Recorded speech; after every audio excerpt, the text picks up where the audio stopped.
आइए सुनते हैं मुंशी प्रेमचंद की कहानी भूत, कहानी वाली सोनम की आवाज में।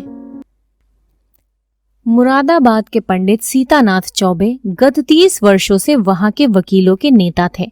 उनके पिता उन्हें बाल्यावस्था में ही छोड़कर परलोक सिधार गए थे। घर में कोई संपत्ति न थी। माता ने बड़े बड़े कष्ट झेलकर उन्हें पाला और पढ़ाया। सबसे पहले वो कचहरी में 15 रुपए मासिक पर नौकर हुए। फिर वकालत की परीक्षा दी, पास हो गए। प्रतिभा थी, 2 ही 4 वर्षों में वकालत चमक उठी। जब माता का स्वर्गवास हुआ तब पुत्र का शुमार जिले के गणमान्य व्यक्तियों में हो गया था। उनकी आमदनी 1000 रुपए महीने से कम न थी। एक विशाल भवन बनवा लिया था, कुछ जमींदारी ले ली थी, कुछ रुपए बैंक में रख दिए थे और कुछ लेनदेन में लगा दिए। इस समृद्धि पर 4 पुत्रों का होना उनके भाग्य को आदर्श बनाए हुए था। चारों लड़के भिन्न भिन्न दर्जों में पढ़ते थे, मगर ये कहना कि सारी विभूति चौबे जी की अनवरत परिश्रम का फल था, उनकी पत्नी मंगला देवी के साथ अन्याय करना है। मंगला बड़ी ही सरल, गृह कार्य में कुशल और पैसे का काम धेले में चलाने वाली स्त्री थी। जब तक अपना घर न बन गया उसने 3 रुपए से अधिक का मकान किराए पर नहीं लिया, और रसोई के लिए मिस्राइन तो उसने अब तक न रखी थी। उसे अगर कोई व्यसन था तो गहनों का, और चौबे जी को भी अगर कोई व्यसन था तो स्त्री को गहने पहनाने का। वो सच्चे पति परायण मनुष्य थे। साधारणतः महफिलों में वेश्याओं से हंसी मजाक कर लेना उतना बुरा नहीं समझा जाता, पर पंडित जी अपने जीवन में कभी नाच गाने की महफिल में गए ही नहीं। 5 बजे तक तड़के से लेकर 12 बजे तक उनका व्यसन मनोरंजन, पढ़ना लिखना, अनुशीलन, जो कुछ था कानून था। न उन्हें राजनीति से प्रेम था, न जाति सेवा से।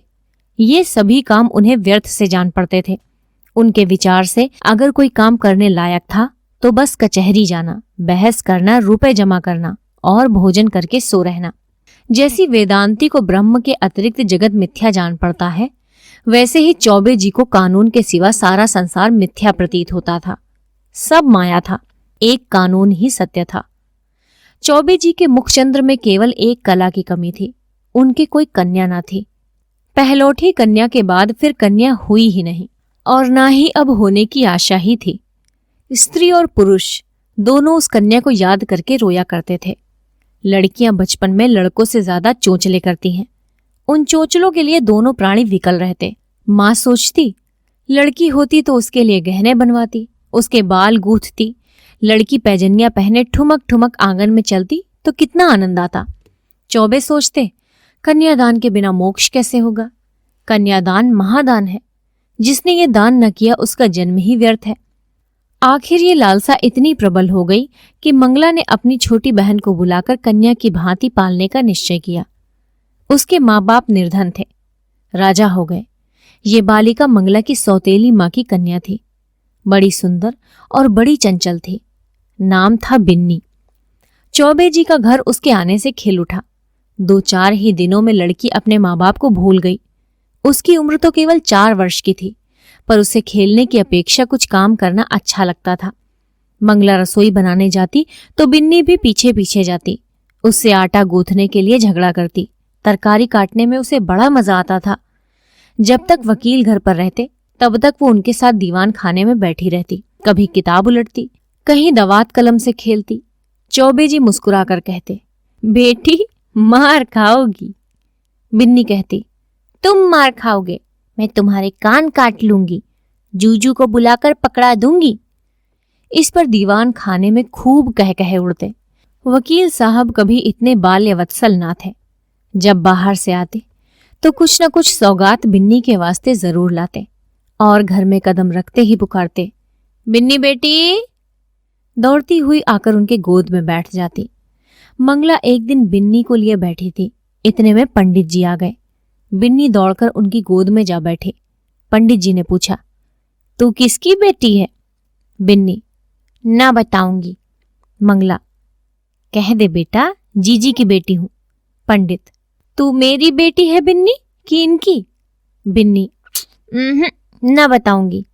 पंडित, अच्छा, हम लोग आंख बंद किए हैं। बिन्नी जिसकी बेटी होगी उसकी गोद में बैठ जाएगी। बिन्नी उठी और फिर चौबे जी की गोद में बैठ गई। पंडित, मेरी बेटी है, मेरी बेटी है, अब न कहना कि मेरी बेटी है। मंगला, अच्छा जाओ बिन्नी, अब तुम्हें मिठाई न दूंगी, गुड़िया भी न मंगा दूंगी। बिन्नी, भैया जी मंगवा देंगे, तुम्हें न दूंगी। वकील साहब ने हंसकर बिन्नी को छाती से लगा लिया और गोद में लिए हुए बाहर चले। वो अपने इष्ट मित्रों को भी इस बाल क्रीड़ा का रसास्वादन कराना चाहते थे। आज से कोई बिन्नी से पूछता है कि तू किसकी बेटी है, तो बिन्नी चट से कह देती है, भैया की। एक बार बिन्नी का बाप आकर उसे अपने साथ ले गया। बिन्नी ने रो रोकर दुनिया सिर पर उठा ली। इधर चौबे जी को भी दिन काटना कठिन हो गया।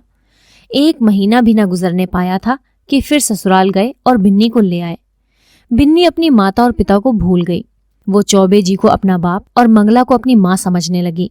जिन्होंने उसे जन्म दिया वे अब गैर हो गए। कई साल गुजर गए। वकील साहब के बेटों के विवाह हुए। उनमें से 2 अपने बाल बच्चों को लेकर अन्य जिलों में वकालत करने चले गए। 2 कॉलेज में पढ़ते थे। बिन्नी भी कली से फूल हुई।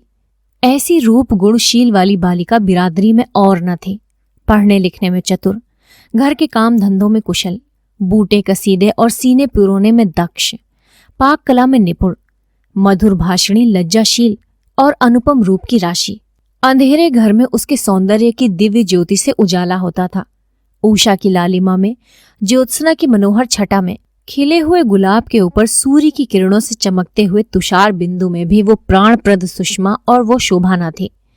श्वेत हेम मुकुटधारी पर्वतों में भी वो शीतलता न थी जो बिन्नी अर्थात विंध्येश्वरी के विशाल नेत्रों में थी। चौबे जी ने बिन्नी के लिए सुयोग्य वर खोजना शुरू किया। लड़कों की शादियों में दिल का अरमान निकाल चुके थे। अब कन्या के विवाह में हौसले पूरे करना चाहते थे। धन लुटाकर कीर्ति पा चुके थे। अब दान दहेज में नाम कमाने की लालसा थी। बेटे का विवाह कर लेना आसान है, पर कन्या के विवाह में आबरू निबाह ले जाना कठिन है। नौका पर सभी यात्रा करते हैं, जो तैर कर नदी पार कर ले वही प्रशंसा का अधिकारी है। धन की कमी न थी। अच्छा घर और सुयोग्य वर मिल गया। जन्म पत्र मिल गए। बानक बन गया। फलदान और तिलक की रस्में भी अदा कर दी गई। पर हाय रे दुर्दैव, कहाँ तो विवाह की तैयारियां हो रही थी। द्वार पर दर्जी, सुनार, हलवाई सब अपना अपना काम कर रहे थे। कहाँ निर्दय विधाता ने और ही लीला रच दी। विवाह के 1 सप्ताह पहले मंगला अनायास ही बीमार पड़ी। संध्या हो गई थी। मंगला चारपाई पर पड़ी हुई थी। बेटे, बहुएं, पोते पोतियां सब चारपाई की ओर खड़े थे। बिन्नी पैताने बैठी मंगला के पैर दबा रही थी। मृत्यु के समय की भयंकर निस्तब्धता छाई हुई थी। कोई किसी से न बोलता था। दिल में सब समझ रहे थे क्या होने वाला है। केवल चौबे जी वहां न थे। सहसा मंगला ने इधर उधर इच्छापूर्ण दृष्टि से देखकर कहा, जरा उन्हें बुला दो। कहाँ है? पंडित जी अपने कमरे में बैठे रो रहे थे। संदेश पाते ही आंसू पोंछते हुए घर में आए और बड़े धैर्य के साथ मंगला के सामने हो गए। डर रहे थे कि मेरी आंखों से आंसू की एक बूंद भी निकली तो घर में हाहाकार मच जाएगा। मंगला ने कहा, एक बात पूछती हूं, बुरा न मानना, बिन्नी तुम्हारी कौन है? पंडित, बिन्नी कौन है? मेरी बेटी है, और कौन? मंगला, हाँ, मैं तुम्हारे मुंह से यही सुनना चाहती थी। उसे सदा अपनी बेटी समझते रहना। उसके विवाह के लिए मैंने जो जो तैयारियां की थी उसमें कुछ काट छांट मत करना। पंडित, इसकी कुछ चिंता ना करो। ईश्वर ने चाहा तो उससे कुछ ज्यादा धूमधाम के साथ विवाह होगा। उसे हमेशा बुलाते रहना। तीज त्योहार में कभी मत भूलना। इन बातों की मुझे याद दिलाने की जरूरत नहीं है। मंगला ने फिर कुछ सोच कर कहा, इसी साल विवाह कर देना। इस साल कैसे होगा? ये फागुन का महीना है, जेठ तक लगन है। पंडित जी, हो सकेगा तो इसी साल कर दूंगा। मंगला, हो सकने की बात नहीं, जरूर कर देना। कर दूंगा। 3 दिन में अपने सारे अरमान लिए हुए मंगला परलोक सिधार गई। गोदान की तैयारी होने लगी। बुढ़ापे में पत्नी की मृत्यु बरसात में घर का गिरना है, फिर उसके बनने की आशा नहीं होती। मंगला की मृत्यु से पंडित जी का जीवन अनियमित और विश्रृंखल सा हो गया। लोगों से मिलना जुलना छूट गया। कई कई दिन कचहरी न जाते, जाते भी तो बड़े आग्रह से। भोजन से अरुचि हो गई। विंध्येश्वरी उनकी दशा देख देख कर दिल में कुढ़ती और यथासाध्य उनका दिल बहलाने की चेष्टा किया करती थी। वो उन्हें आग्रह अनुरोध के साथ खिलाती थी। जब तक वो खा न लेते थे वो कुछ न खाती थी। गर्मी के दिन थे। रात को बड़ी देर तक उनके पैताने बैठी पंखा झला करती और जब तक वो सो न जाते तब तक वो सोने न जाती। वो जरा भी सिरदर्द की शिकायत करते तो तुरंत उनके सिर में तेल डालती। यहां तक कि रात को जब उन्हें प्यास लगी तब खुद दौड़कर आती और उन्हें पानी पिलाती। धीरे धीरे चौबे जी के हृदय में मंगला केवल एक सुख की स्मृति रह गई। एक दिन चौबे जी ने बिन्नी को मंगला के सब गहने दे दिए। मंगला का ये अंतिम आदेश था। बिन्नी फूली न समाई। उसने उस दिन खूब बनाव श्रृंगार किया। जब संध्या के समय पंडित जी कचहरी से आए तो वो गहनों से लदी हुई उनके सामने कुछ लजाती और मुस्कुराती हुई आकर खड़ी हो गई। पंडित जी ने सतृष्ण नेत्रों से देखा। विंध्येश्वरी के प्रति उनके मन में एक नया भाव अंकुरित हो रहा था। मंगला जब तक जीवित थी वो उनसे पिता पुत्री के भाव को सजग और पुष्ट कराती रहती थी। अब मंगला न थी, अतएव वो भाव दिन दिन शिथिल होता जाता था। मंगला के सामने बिन्नी एक बालिका थी। मंगला की अनुपस्थिति में वो एक रूपवती युवती थी। लेकिन सरल हृदय बिन्नी को इसकी रत्ती भर भी खबर न थी कि भैया के भावों में क्या परिवर्तन हो रहा है। उसके लिए वो वही पिता के तुल्य भैया थे। वो पुरुषों के स्वभाव से अनभिज्ञ थी। नारी चरित्र में अवस्था के साथ मातृत्व का भाव दृढ़ होता जाता है। यहाँ तक कि एक समय ऐसा भी आता है जब नारी की दृष्टि में युवक मात्र पुत्र तुल्य हो जाते हैं। उनके मन में विषय वासना का लेश मात्र भी नहीं रह जाता। किंतु पुरुषों में ये अवस्था कभी नहीं आती। उनकी कामेंद्रियां क्रियाहीन भले ही हो जाएं, पर विषय वासना संभवतः और भी बलवती हो जाती है। ग्रीष्म ऋतु के अंतिम काल की भांति उनकी वासना की गर्मी भी प्रचंड होती जाती है। वो तृप्ति के लिए नीच साधनों का सहारा लेने को भी प्रस्तुत हो जाता है। जवानी में मनुष्य इतना नहीं गिरता। उसके चरित्र में गर्व की मात्रा अधिक रहती है। जो नीच साधनों से घृणा करते हैं वो किसी के घर में घुसने के लिए जबरदस्ती कर सकता है, किंतु परनाले के रास्ते नहीं जा सकता। पंडित जी ने बिन्नी को सतृष्ण नेत्रों से देखा और अपनी इस उच्च श्रृंखलता पर लज्जित होकर आंखें नीची कर लीं। बिन्नी इसका कुछ मतलब न समझ सकी। पंडित जी बोले, तुम्हें देखकर मुझे मंगला की उस समय की याद आ रही है जब वो विवाह के समय यहां आई थी। बिल्कुल ऐसी सूरत थी, यही गोरा रंग, यही प्रसन्न मुख, यही कोमल गाल, यही लजीली आंखें। वो चित्र अभी तक मेरे हृदय पट पर खिंचा हुआ है, कभी मिट नहीं सकता। ईश्वर ने तुम्हारे रूप में मेरी मंगला मुझे फिर से दे दी। बिन्नी, आपके लिए क्या जलपान लाऊं? पंडित जी, ले आना, अभी बैठो। मैं बहुत दुखी हूं। तुमने मेरे शोक को भुला दिया है। वास्तव में तुमने मुझे जिला लिया है, नहीं तो मुझे आशा न थी कि मंगला के पीछे मैं जीवित रहूंगा। तुमने प्राणदान दिया। नहीं जानता तुम्हारे चले जाने पर मेरी क्या दशा होगी। बिन्नी, कहाँ चले जाने के बाद? मैं तो कहीं नहीं जा रही हूं। क्यों? तुम्हारे विवाह की तिथि आ रही है, चली ही जाओगी। बिन्नी सकुचाती हुई बोली, ऐसी जल्दी क्या है? पंडित, जल्दी क्यों नहीं? जमाना हंसेगा। हंसने दीजिए, मैं यही आपकी सेवा करती रहूंगी। नहीं बिन्नी, तुम मेरे लिए क्यों हलाकान होगी? मैं अभागा हूं। जब तक जिंदगी है जीऊंगा, चाहे रोकर जीऊं चाहे हंसकर। हंसी मेरे भाग्य से उठ गई। तुमने इतने दिनों संभाल लिया, यही क्या कम एहसान है? मैं जानता हूं कि तुम्हारे जाने के बाद मेरी कोई खबर लेने वाला नहीं होगा। ये घर तहस नहस हो जाएगा। मुझे घर छोड़कर भागना पड़ेगा, पर क्या किया जाए? लाचारी है। तुम्हारे बिना अब मैं क्षण भर भी नहीं रह सकता। मंगला की खाली जगह तो तुमने पूरी की, अब खाली स्थान कौन पूरा करेगा? क्या इस साल रुक नहीं सकते? मैं इस दशा में आपको छोड़कर न जाऊंगी। अपने बस की बात नहीं। बहुत जल्दी मचाए हैं तो आप कह दीजिएगा, अब नहीं करेंगे। उन लोगों के जो जी में आए करें। यहां कोई उनका दबैल बैठा हुआ है। वे लोग अभी से आग्रह कर रहे हैं। आप फटकार क्यों नहीं देते? करना तो है ही, फिर विलंब क्यों करो? ये दुख और ये वियोग तो एक दिन होना ही है। अपनी विपत्ति का भार तुम्हारे सिर पर क्यों रखूं? दुख सुख में काम ना आऊंगी तो और किस दिन काम आऊंगी? पंडित जी के मन में कई दिनों तक संग्राम होता रहा। वो बिन्नी को पिता की दृष्टि से न देख सकते थे। बिन्नी अब मंगला की बहन और उनकी साली थी। जमाना हंसेगा तो हंसे, जिंदगी तो आनंद से गुजरेगी। उनकी भावनाएं कभी इतनी उल्लासमयी न थी। उन्हें अपने अंगों में फिर नई जवानी की स्फूर्ति का अनुभव हो रहा था। वो सोचते, बिन्नी को मैं अपनी पुत्री समझता था, पर वो मेरी पुत्री है तो नहीं। इस तरह समझने से क्या होता है? कौन जाने ईश्वर को यही मंजूर हो, नहीं तो बिन्नी यहां आती ही क्यों? उसने इसी बहाने से ये संयोग निश्चित कर दिया होगा। उसकी लीला तो अपरंपार है। पंडित जी ने वर के पिता को सूचना दे दी कि कुछ विशेष कारणों से इस साल विवाह नहीं हो सकता। विंध्येश्वरी को अभी तक कुछ खबर न थी कि मेरे लिए क्या क्या षड्यंत्र रचे जा रहे हैं। वो खुश थी कि मैं भैया जी की सेवा कर रही हूं और भैया जी मुझसे प्रसन्न हैं। बहन का इन्हें बड़ा दुख है। मैं न रहूंगी तो ये कहीं चले जाएंगे।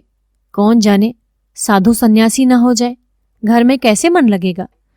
वो पंडित जी का मन बहलाने का निरंतर प्रयास करती रही। उन्हें कभी मन मारे न बैठने देती। पंडित जी का मन अब कचहरी में न लगता था। घंटे 2 घंटे बैठकर चले आते थे। युवकों के प्रेम में विकलता होती है और वृद्धों के प्रेम में श्रद्धा। वे अपनी यौवन की कमी को खुशामद से, मीठी बातों से और हाजिर जवाबी से पूर्ण करना चाहते हैं। मंगला को मरे अभी 3 महीने ही गुजरे थे कि चौबे जी ससुराल पहुंचे। सास ने मुंह मांगी मुराद पाई। उसके 2 पुत्र थे। घर में कुछ पूंजी न थी। उनके पालन और शिक्षा के लिए कोई ठिकाना नजर न आया। मंगला मर ही चुकी थी। लड़की का ज्यों ही विवाह हो जाएगा वो अपने घर की हो रहेगी। फिर चौबे जी से तो नाता ही टूट जाएगा। वो इसी चिंता में पड़ी हुई थी कि चौबे जी पहुंचे, मानो देवता स्वयं वरदान देने आए हों। जब चौबे जी भोजन करके लेटे तो सास ने कहा, भैया कहीं बातचीत हुई कि नहीं? पंडित, अम्मा अब मेरे विवाह की बातचीत क्या होगी? क्यों भैया, अभी तुम्हारी उम्र ही क्या है? करना भी चाहूं तो बदनामी के डर से नहीं कर सकता। फिर मुझे पूछता ही कौन है? पूछने को हजारों हैं, दूर क्यों जाओ? अपने घर में लड़की बैठी है। सुना है तुमने मंगला के सब गहने बिन्नी को दे दिए हैं। कहीं और विवाह हुआ तो ये कई हजार की चीजें तुम्हारे घर से निकल जाएंगी। तुमसे अच्छा घर में कहां पाऊंगी? तुम उसे अंगीकार कर लो तो मैं तर जाऊं। अंधा क्या मांगे 2 आंखें। चौबे जी ने मानो विवश होकर सास की प्रार्थना स्वीकार कर ली। बिन्नी अपने गांव के कच्चे मकान में अपनी मां के पास बैठी हुई है। अब की चौबे जी ने उसकी सेवा के लिए एक लौंडी भी साथ कर दी है। विंध्येश्वरी के दोनों छोटे भाई विस्मित हो होकर उसके आभूषणों को देख रहे हैं। गांव की और कई स्त्रियां उसे देखने आई हुई हैं और उसके रूप लावण्य का विकास देखकर चकित हो रही हैं। ये वही बिन्नी है जो यहां मोटी फरिया पहने खेला करती थी। रूप रंग का कैसा निखार आया है। सुख की देह है ना। जब भीड़ कम हुई, एकांत हुआ, तो माता ने पूछा, तेरे भैया जी तो अच्छी तरह है ना बेटी? यहां आए थे, बहुत दुखी थे। मंगला का शोक उन्हें खाए जाता है। संसार में ऐसे मर्द भी होते हैं जो स्त्री के लिए प्राण दे देते हैं। नहीं तो स्त्री मरी और चट दूसरा ब्याह रचाया। मानो मनाते रहते हैं कि ये मरे तो नई नवेली बहू घर लाएं। विंध्येश्वरी, उन्हें ही याद करके रोया करते हैं।